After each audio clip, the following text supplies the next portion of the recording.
Hi everyone, welcome back to my podcast, Story of a Modern Millennial. If you've watched my first video, The Prelude, then you know that I am Asia. If not, welcome and thank you for checking out my videos and riding with me on this journey. This is my first official podcast episode where I'll be starting my story off.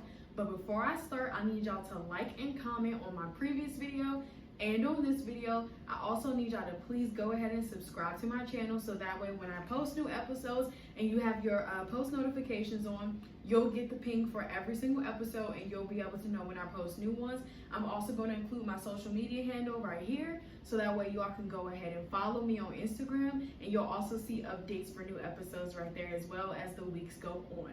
So like I said and told you all in the prelude, I am very excited to be sharing my story with you all about my journey as a millennial parenting currently and some of the things that I have experienced, as well as the people who have been on this ride with me from the very first day up until now, and the experiences that happen as I continue to go on, because of course parenting never ends, you all. So let's go ahead and jump into this video, and on this one I'm going to be telling you all how I exactly found out that I was pregnant with my sweet little boy, okay?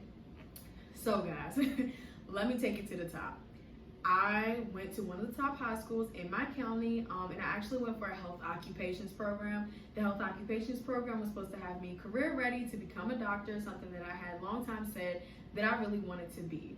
So at my senior year graduation of high school, on the exact day that I was leaving my graduation, I got a notification email that I was accepted to Clark Atlanta University in Atlanta, Georgia.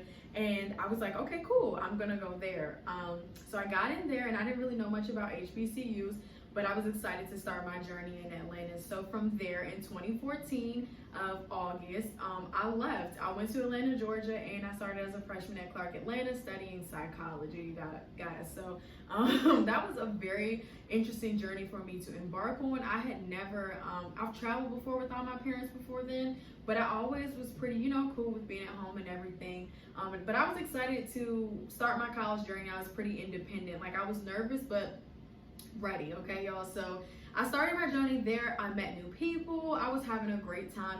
College, it was cool. After getting over the first hump of the first semester, like the whole missing home and wanting a home cooked meal and all that good stuff, like I said, I met some pretty amazing people. I joined some cool clubs, and from there, everything was going well. So about the junior year of my attendance at Clark Atlanta University, I did a pageant, and that was great. So that really helped me meet a bunch of people. And by then, like, y'all, everything was going really, really well. My grades were pretty well. I was excited to be a first generation college student, and I was really excited to be one semester closer, to being in my senior year of college and getting ready to obtain a degree. That was going to be such an awesome accomplishment. And so I was really excited about that. So here we are at the spring semester of my junior year, and again, I am still enjoying my time in Atlanta. I am exploring, I am visiting all the landmarks, again, meeting more new people, doing what you do in your early 20s, right? I'm having a good time, and I'm making the most of every single moment. So towards the endish of April of my junior year, I'm preparing for senior year and all that comes with it, and knowing that it's about time for me to start, I don't want to say picking, but pushing towards what career I really wanted to go to, because I'm gonna just be real with y'all. It's a lot of pressure when you feel like, every time you're going home for Thanksgiving or whatever, or every time you come home, you're waiting for people to ask you, so how's school? So what you gonna do next? And that it's the impression that you should have the answer for that stuff prepared all the time. It's the pressure of knowing that if you don't have an answer, people are going to question you, and I'm like, well, you sure you want to be a doctor? You sure you want to do this? And I felt that immense pressure all the time, like most people do. And of course, I have a different outlook on all of that now after 2 years of my journey through this have been completed, y'all. So I'm going to come back to that. But about April-ish of the second semester of my junior year, I was accepted with a job offer to go ahead and be a camp counselor and dance teacher at the Boys and Girls Club of Atlanta, Georgia. So that was really cool. I've always wanted to mentor, and I've always loved to dance. I always have danced for a really long time. And it was just amazing to have that as a different journey that I was going to embark on over the summer. So of course, this would have been my first summer staying in Atlanta. So I went home for about 2 weeks when the semester ended at the very beginning of May. And when I was at home, something didn't feel right. And I was sick for maybe 2 days, I think a week after I came home. So I was packing my things up and I just rested for those 2 days. I thought that I was maybe catching a stomach virus or something. And, you know, I rolled my eyes because really a stomach virus. So anyway, I kind of ignored that, packed my things up, and got an apartment in Atlanta to go back so I could work for the summer. The job was from Monday to Friday. Of course, it was a camp. So my parents drove me down along with my younger sisters, and I am the oldest, so I'm gonna go ahead and put that out there already. Any of y'all who are older siblings, trust me, I mean, you know how it feels to have that pressure on you to always be first to do everything, the first to go out to school, the first to start a job and trade, the first to do this, first to do that. It can be a lot sometimes because of course you don't always have everything figured out. Like, I'm human like everyone else. Like, I don't know. Sometimes I don't have the answers to these questions, but having big shoes to fill sometimes is just like, it can hold a lot of weight. And so that's why as I keep going into the story, I gotta share some of these details with y'all so y'all can really feel me on this. So I go down there, my parents drop me off. On the car ride, I noticed, I think I laid down the whole time, and from Maryland to Georgia, the ride is definitely a good 10, 11 hours, I believe, well, with my dad driving, because Jesus Christ. But so we get down there, and I felt fine after that. Camp started, I was dancing away, teaching my students, going on field trips, always on the go. And then on the weekends, of course, a lot of my friends were still in Atlanta, you know, doing the same thing, or just there, you know, kind of like building at their craft or whatever. And over the summer, we had a ball. You know, I was doing what normal 20-somethings do. I had just turned 21 this year in March. So, of course, over the summer, y'all, I was having a ball. We were lit. I knew a lot of people. We were just enjoying ourselves. And camp was over at the beginning of August. So I decided to come home and, you know, spend some time with my family before school started back up. And when I tell you I was still this big, like, who would have known? And so I come home and, you know, have a good time with my family, and it's time to go back to school. So I get on a flight, go back to my apartment about a week and a half before school was about to start. And one of my friends, we decided to have like a girls' day out, have breakfast, go to the aquarium, just enjoy one another's company, because we have both been pretty busy over the summer, really trying to figure out what it was we wanted to hone in on our senior year, while also just really enjoying all that Atlanta had to offer now that we felt at our most comfortable. So it was just really about making memories and kind of, you know, seeing what was in the next chapter. For me, I should have known that was going to be a pretty big chapter. I had no idea, but here we are anyway, and, you know, we getting through it. So she's like, yeah, I have a really good idea. Let's go get breakfast. Let's head to the aquarium, and let's go to the pool. Let's just have a really good day. So I'm like, I'm down. Like, this is going to be so fun. Let's just relax before we start the year, our senior year. And so we go to breakfast, head to the aquarium, and then we're at the pool, and I noticed that as soon as I like laid over like this, y'all, to float, you know, I always be treading the water. I can't swim, but as soon as I laid over to float, I kind of just like sunk, and she looked at me like, girl, you okay? I noticed you can get a little tipsy faster, and I noticed that you're floating at the bottom, sinking at the bottom of the pool. You can't float. What is going on? And I'm just like, I mean, I don't know. Even though in the back of my mind, I'm like, oh man, there is that one thing. So we go about our day, we keep having fun, we go grab dinner, and then when I went to bed that night, I was knocked out, y'all. I was knocked. So I get up at like 4 o'clock in the morning to use the bathroom. Of course, I had to keep going to the bathroom. Nothing clicked in my head. I mean, it was always there, but nothing really like sat in, because y'all, I'm not even gonna lie to you, I was scared. Oh my gosh, I was so scared. Every time that thought popped up in my head, I was like, yo, if that's really what this is, what am I going to do? Like, this, what am I going to do? Like, I have no idea how we even try to begin to wrap my head around this. So, at 4 o'clock in the morning about, I look at my phone when I came out of the restroom, and I see a text message from my friend, and she's just like, you know, I feel like I should tell this because we're friends. You know, you sunk out there, buddy, at the pool, like I had said. So we're going to do this together. We're going to take the pregnancy test, and we are going to see what happens. And I love you, and I got your back, of course. So I'm like, okay, fine. So at about 7:30 that same morning, I hear a knock on my door, and she's here. She's ready. She's got her sunglasses on. She's ready to just come, be there for me. So she has a plush blanket with her, a box of tissues, and of course the box of pregnancy tests. I'll never forget the digital ones. And we're sitting there talking. I'm like, girl, I am not pregnant, girl. Like, maybe, I got family history with certain stuff. Like, girl, whatever it is, I'll have to deal with it, yada, yada, yada. She's like, hands me the cup. And she's like, go pee in this cup and go get that test. I said, okay, yes, ma'am. Cool.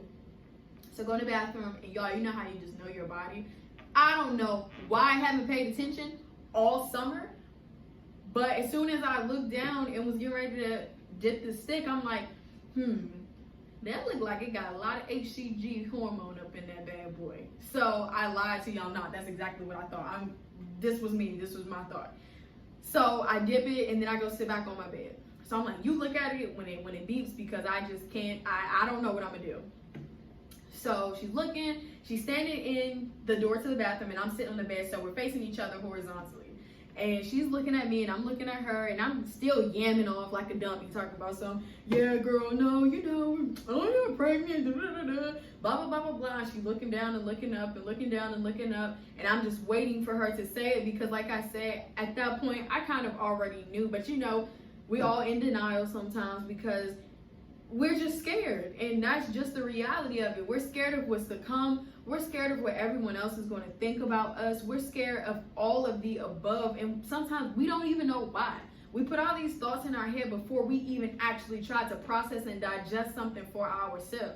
Everything that I thought was about what everybody else had to say and what they had to feel. Not once in that moment did I think, hey, Asia, this is how you're going to feel if this were to happen. It was, oh, what is so-and-so going to think? Or, oh, how am I going to come to terms with my professors? Or, oh, what is going to happen when I tell my parents? Or, oh, this, or, oh, that. And so finally, when she looked up at me, I'm just like, what does it say?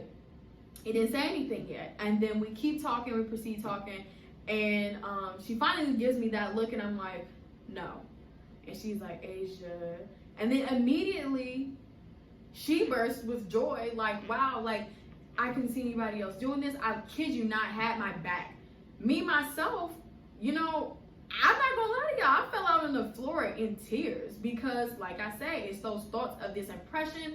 I've been telling everyone in my family, oh, I'm gonna be a doctor, and I'm gonna do this, and I'm gonna do that, and I'm trying to speak really eloquently, and I'm holding myself to this higher regard, not knowing at the time that just because you end up getting pregnant at a space in which people think that you shouldn't, mind you, I said think, you start to pour down on yourself and just really knock yourself off the ladder that you were on, taking away from all of your previous accomplishments, when this only makes you better and stronger.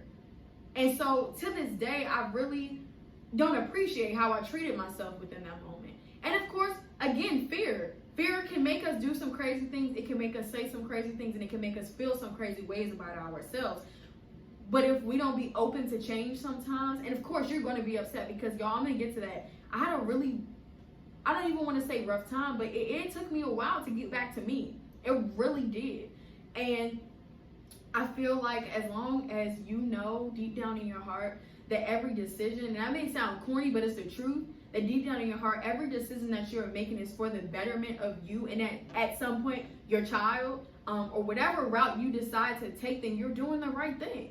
And my whole point of me coming to you all first by my lonesome is to share with you how I found out I was pregnant. I came to this safe haven by myself because I needed to talk about it. Now that I look back on it, could have played it a different way. But I let the emotions of what everyone else thought of me, or what I thought they thought of me, play a role in how I saw myself in that moment. And I want to tell you all that if you are experiencing this, and you have found out that you're pregnant and you do not know what you're going to do, or you feel like you have so many other things that were going for you in that time, and this kind of came at a time that you already weren't too sure with what life had for you, and this may not be the best time, I'm just letting you know that whatever you decide to do and however you process it, that is in your time. That is the only thing that will make sense, because when I look back at it, that is the best thing to help me feel like it's okay. Like I said in the prelude, it's okay. And I'd be lying to you all again if I said that I was not completely scared, shocked, embarrassed, humiliated, yet happy, but a weird feeling came along with it all. It was a lot to process, and sometimes it still is. It's a very foggy thing to look back on because, guys, when I found out that I was pregnant, I was about 4 months along, 4 and some change. So I know you all are like, dang, girl, but my body was being weird. And like I said, sometimes you have those family histories, or you have things that have gone on before in your life that you're just not sure if this is that again, or if your body is presenting you with a new set of some things. So like I said, y'all, from here though, others start to get involved, and I cannot tell this story by myself. So from here, I'm definitely going to need to bring on my mom squad, which is my majority on board crew. And we are going to be sharing this story with you all, guys. And like I said, I'm not going to be leaving anything out. I'm not going to be sugarcoating anything. I'm going to be bringing it to you as transparent as I possibly can, and with as many raw feelings as I can bring to you all in regards to this topic. And I really hope that you all take this with you, whether you are a grandmother, you're in my position, you're a father, you are the father of someone like myself. You're the father of a son who just found out he has a child on the way, a cousin, a family member, a family friend, a best friend, because you all play parts in this too. Your support, your endearing love, your trust, your company, it all means a lot. And so like I said, my mom squad definitely has to come join me and tell y'all how they felt, because it's not all peaches and rainbows at the beginning. It is really not, and every day is definitely hard. It is really hard. Sometimes it still is a lot to process. So like I said, I'll be bringing them on, and so for my next video, I'm going to have a very important guest that I want you all to come listen to. That is the next part of this story, and this one's gonna be funny. So like I said, thank you all for listening so very much. That is how I found out that I was pregnant. There is so much more to come, because that is just the very beginning, y'all. And I want y'all to go ahead and like, comment, subscribe. Please subscribe to my channel, so that way when I drop more episodes for the podcast to continue on this journey, you all will get the notifications when you turn your post notifications on. And I'm gonna go ahead and drop my IG tag right here one more time. Go ahead and follow me. I'll also post updates when I'm getting ready to drop a new video onto my Instagram. And yeah, I love y'all, and thank you for the support. Thank you for the respect. And for those of you who are riding on this journey with me watching, I love you all too. You are strong, you are lovable, you are loving, you are caring, and you got this. Like, we are gonna rock out together. So let's do this, y'all. Thank you, and I will see you guys on the next video.